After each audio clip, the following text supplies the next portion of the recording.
경기대 2010학년도 모의 문제 보겠습니다. 750자씩 두 개 문항이 출제가 됐고, 경기대 그 1번 문제에서는 교과서 문학 자료가 활용이 됩니다. 특히 시문학이나 소설문학 같은 것이 활용이 돼서 그것을 분석적 적용을 하라, 이런 문제를 자주 출제를 합니다. 나무로 창을 내겠어, 그리고 관동별고, 그리고 모의에서는 시조문학하고 그리고 경부철도가가 역시 출제가 됐습니다. 그래서 교과서 문학을 보다 충실히 학습을 했는지를 평가를 한다, 이런 특징이 있습니다. 그리고 두 번째 문제 역시 750자로 사실과 관점에 관해서 묻고 있습니다. 이 두 문제는 저희 학원의 배경지식에 걸려있는 산업사회와 가치전도 그리고 사실과 관점, 이 두 개와 상당히 많이 일치를 합니다. 이 두 부분을 들어두시고 그 다음에 논제에 대한 접근 방식에 대해서 학습을 하시면 보다 분명하게 이해를 하실 수 있을 것입니다. 먼저 문제 보겠습니다. 문제 1번입니다. 다음에 제시된 글과 사진을 보고 가나다가 포착하고 있는 시간은 어떤 것인지 비교 설명하라, 이렇게 되어 있습니다. 그래서 이 시간이라는 것의 의미가 어떻게 변모되었는지를 설명하라, 이렇게 될 것이고, 이 시간의 변모 과정은 배경지식에서 들었던 산업사회의 가치전도와 연결이 됩니다. 그래서 현대인의 시간이 뭐다? 자연을 거슬러서 효율성과 생산성을 높이기 위한 그런 시간의 개념으로 변모를 했고, 그러한 시간의 개념이 이제 현대인의 삶을 구속하고 굴레에 빠뜨리고 있다라는 그러한 문제의식을 도출하기를 바라는 문제, 이게 문제의 큰 틀입니다. 문제가 아주 어렵지는 않죠. 그래서 인간과 자연이 합일된 그러한 시간의 여유로운 시간의 개념이 이제 생산성과 접목이 되면서 인간을 구속과 속박에 빠뜨리게 되었다. 이게 핵심 논점이 되고, 이 핵심 논점을 첫 모두에서 시작하면서 분명하게 답안의 전개 방향을 정해주시는 것도 한 방법이 될 것입니다. 먼저 시조 먼저 간단히 보겠습니다.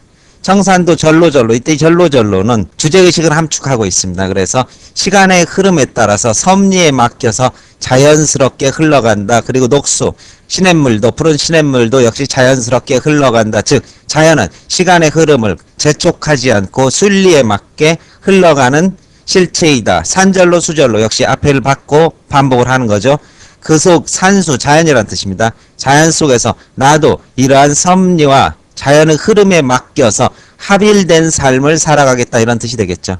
이 중에 자연 속에 절로 자란 몸이, 자연 속에 태어난 이 몸이 늙는 것도 역시 시간의 흐름에 맡겨서 자연에 순응하고 하나가 된 무라일체의 모습이 시조 속에 담겨 있다고 볼 것입니다. 따라서 시조의 주제는 자연과 합일되어 여유있게 살아가는 이러한 삶의 모습, 이렇게 주제가 도출이 될 것입니다. 나와보겠습니다. 개화의 가사죠. 그래서 개화 당시에 천암선의 경부철도가 여러분이 알고 있는 핵에서 소년의 개와 마찬가지로 서구에 어떻게 문물을, 발달된 문물을 받아들여서 우리도 함께 발전을 이루어보자, 이러한 계몽의식이 담긴 작품이 될 것입니다. 우렁차게 통하는 기적소리에, 기차의 기적입니다. 뚜 하는 기적소리에, 뚜가 아니죠. 뭐 뚜던지 칙칙폭폭이던지 하여튼 그런 기적소리에, 이게 바로 서구 문물을 상징할 겁니다. 남대문을 등지고 떠나나가서 빨리 부는 바람의 형세같이 기차가 쏜살같이 달린다는 뜻입니다. 날개 가진 새도 이 기차를 따르지 못하겠네 해서 서구 문물에 대한 경탄이 담겨져 있습니다. 늙은이와 젊은이가 섞어서 앉아있고 그랬고, 우리네와 외국인 같이 탔다, 이 얘기는 바로 유교적이고 봉건적 가치관에서 벗어나자는 뜻입니다. 보다 상세한 설명을 듣기 원하신 분은 그 웹사이트에 경부철도가 더 상세하게 설명이 되어 있습니다.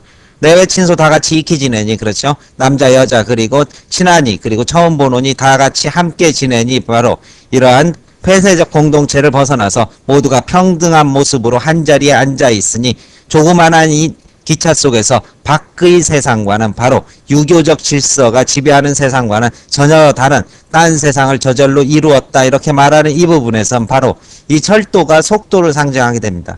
이런 속도 속에서 산업화의 뭐를, 효율성의 가치를 실현해 나가는 그러한 계몽의식을 만들어 보자는 이러한 염원이 담겨져 있다고 볼 것입니다. 따라서 여기 속도는 우리가 현대 문물을 통해서 우리의 삶을 개선하고 발전시킬 수 있는 그러한 속도의 개념이 될 것입니다. 그래서 인위적 속도이지만 삶의 질을 향상시킬 수 있는 그런 의미로 파악이 되겠죠. 다 보겠습니다. 유명한 영화죠. 모던 타임즈 장면입니다. 컨베이어 벨트 공장에서 일하고 있는 찰리는 하루 종일 나사모 조이는 일을 한다. 단순 작업의 결과 찰리는 눈에 보이는 모든 것을 조여버리는 강박에 빠지고 급기야 정신병원에 실려가게 된다. 이제는 우리가 속도와 효율성 속에 집착한 나머지, 속도와 효율성은 즉 생산성이고, 이 생산성은 뭐다? 우리의 소유, 물질적 소유를 높이는 그러한 수단이 될 것입니다. 그런데 이러한 소유를 높이기 위해서 만들어낸 효율성과 생산성의 개념이 오히려 인간 삶을 어떻게 구속함으로써 인간의 존재가 소유 속에서 구속되는 가치 전도의 문제를 다루고 있는 작품이 모던 타임즈가 될 것입니다. 이 부분에 대한 추가 설명을 원하시는 분은 카프카의 변신이 또 걸려 있을 겁니다. 이 부분 들으시면은 보다 분명하게 컨베이 벨트 속에 갇힌 현대인이 바로 카프카 변신에서 말하는 벌레의 모습처럼 자기 자아와 존재감을 상실한 인간이라는 뜻을 이해하게 될 것입니다. 따라서 가나다의 흐름은 바로 여유 있던 시간이 산업사회를 통해서 물질적 효용의 가치를 극대화하려는 시간으로 점차 변모되면서 이제 그 본질이 왜곡되어서 인간의 존재 자체를 억압하는 가치 전도의 시간으로 변모되었다. 이것이 경기대 측에서 출제한 문제의 출제 의도로 파악할 수 있을 것입니다. 출제 의도 보겠습니다. 저시문가는 자연과 합일된 삶을 노래하는 시조로 작가가 잡아내는 시간은 영원하고 조화로운 시간, 인간과 자연이 하나 된 시간이다. 나는 경부철도가이다. 근대 문명이 이긴 기차의 속도감을 경의에 찬 소리로 예찬하죠. 여기서 노래하고 있는 속도는 결국 인간을 지배해왔던 시간이 역으로 인간에게서 장악된다.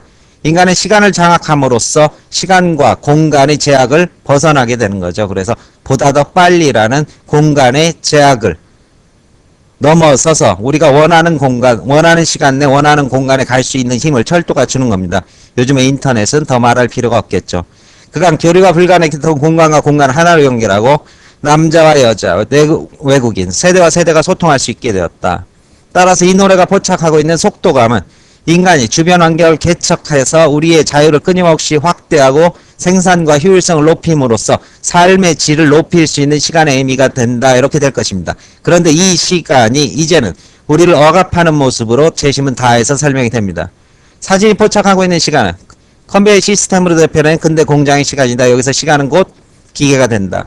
왜냐하면 근대 공장은 시간을 아주 미세하게 쪼개서 인간의 신체를 통제함으로써 거대한 기계의 부속품으로 만들어 무자비하게 착취하기 때문이다. 따라서 자연과 하나 되었던 시간의 개념이 이제 자연 속에서 인간의 능동성과 삶의 질을 높이기 위한 시간으로 바뀌었다가 오히려 이것이 우리를 통제하는 시간으로 변모했다는 그러한 문제의식을 요구하고 있는 문제인 만큼 첫 번째 모두 머릿말에서 이 문제의식을 핵심적으로 지적을 한 뒤 그 문제의식과 관련해서 가나다, 그렇죠? 요 저시문의 문항 해설 정도의 설명을 한 뒤 그 다음에 다시 매듭을 하면서 이것이 현대인의 삶에서 어떤 의미를 가지고 있느냐 간단한 예시를 들 수도 있을 것입니다. 예를 들면 인터넷도 여기에 예시가 됩니다. 우리는 인터넷을 통해서 시간과 공간의 제약을 극복했지만 거기에서만 어떻게 비인간적 교류 그리고 표면적 교류 그리고 교류 자체에 있어서 내적 감정과 정서를 상실해가는 현대인의 모습도 이와 맥을 같이 한다라는 식의 매듭 결론을 서술하실 수 있을 것입니다. 문제 2번 보겠습니다. 문항 2번입니다. 사실과 관점에 관한 문제이고 역시 배경 설명을 들으시면 보다 분명하게 이해를 하실 수 있을 것입니다. 가나다를 근거로 삼아 라이포드를 비판하시오. 이렇게 해서 비판 잊지 마시고 가나다에 그렇다면 근거가 무엇인지를 머릿속에 염두에 둔 뒤 비판의 논점을 잡아보겠습니다. 이 가에서는 하나의 사실이 있습니다. 어떤 사실이 있습니까? 서로 차가 부딪혔다. 그런데 이것은 뭐에 따라서 자신이 보는 관점에 따라서 해석이 달라질 것입니다. 두 사람이 싸웠다고 해도 A라는 사람은 네가 나를 먼저 스쳤다. B라는 사람 A에게 네가 먼저 나를 인상을 쓰고 바라보았다. 이렇게 해서 관점과 해석이 달라질 수밖에 없고 사실에 대한 관점과 해석이 얼마나 어려운지에 대해서 설명하고 있는 글이 가가 될 것입니다. 따라서 이 과정에서 우리는 어떻게 보편적이고 합의할 수 있는 관점을 만들어내야 하지만 그것이라는 것은 언제든지 주관성에 의해서 좌우될 수밖에 없는 그러한 한계가 있다라는 문제 제기를 하고 있는 지문, 이렇게 가를 정리할 수 있을 것입니다. 나보겠습니다. 제시문 나는 하나의 도표, 현상에 대한 해석의 다양성을 담고 있습니다. 그래서 도표 그 자체는 하나의 현상이고 객관적 사실입니다. 그렇지만 그것을 해석하는 과정에서 관점이 들어가고 거기에는 다양성이 결부된다, 이런 뜻이 될 것입니다. 그래서 이쪽 딱 보면 B의 상승세 이렇게 해석했고 하락세 다 해석이 되는 거죠. 무패 행진 100점 100배, 이것은 필요한 어떻게 사실을 자신의 관점에 맞춰서 짜집기를 함으로써 마치 그 주장이 정당한 것처럼 이렇게 만드는 방법이 될 것입니다. 예를 들면 뭐 여론조사를 했는데 청원학원에 대한 지지도 조사를 했다. 한 30%가 도움이 된다. 30%가 그저 그렇다. 30%가 정말 쓰레기 같은 학원이다. 이렇게 대답을 했다고 쳤을 때 저희 학원 측에서는 60%가량이 수업에 도움이 되거나 학업에 혜택을 얻을 수 있다는 것으로 대답했다. 이렇게 아마 저희 측은 해석을 할 것이고, 우리 학원에 대한 안티 세력은 60% 이상이 도움이 전혀 되지 않거나 쓰레기 같은 학원이라고 대답했다. 이렇게 서로 관점에 따라서 해석이 달라지는 문제, 이 부분을 가상적 상황을 통해서 제시를 하고 있습니다. 역시 이 부분도 사실의 취사 선택에 따라서 해석이 얼마나 달라질 것인지에 대한 그 부분을 문제 제기를 염두에 두시고 적용하셔야 될 겁니다. 재심은 다는 보다 원론에 해당하는 글이 되죠. 주장을 사실로 인정하기 위해서 우리는 경험적 근거를 요구한다. 조사 과정은 믿을 수 있는 경험적 근거를 찾는 과정이다. 하지만 조사 결과라고 다 믿을 수 있는 것은 아니다. 의도나 잘못된 조사 절차 등으로 인해서 왜곡될 수 있다.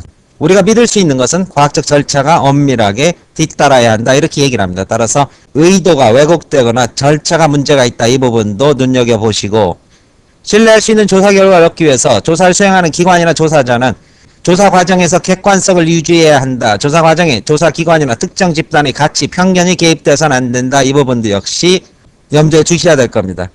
조사자는 있는 그대로의 사실을 찾아야 한다.